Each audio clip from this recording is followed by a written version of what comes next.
À venir, la température de la planète va continuer de monter. Plus les émissions de gaz à effet de serre seront importantes, plus la hausse sera forte.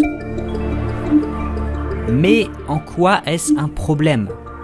Pourquoi doit-on se soucier de quelques degrés de plus ?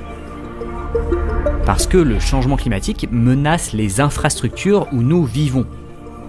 L'agriculture qui nous nourrit, et il peut nous tuer de plusieurs manières. On le sait, la température globale a déjà commencé à grimper. En l'espace de 40 ans, elle a augmenté d'1 degré.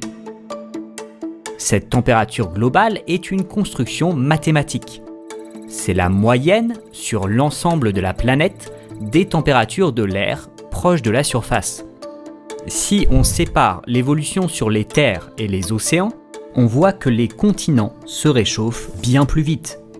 Et si on regarde l'évolution des températures entre cette période et celle-ci, voilà ce que ça donne sur une carte.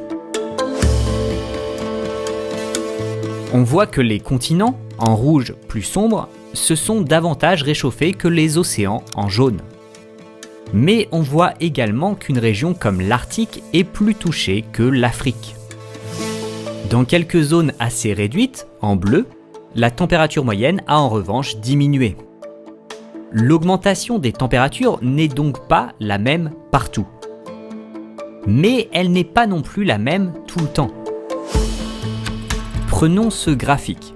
Il montre la distribution de l'anomalie de température pendant l'été dans l'hémisphère nord entre 1951 et 1980. Voilà ce que ça veut dire.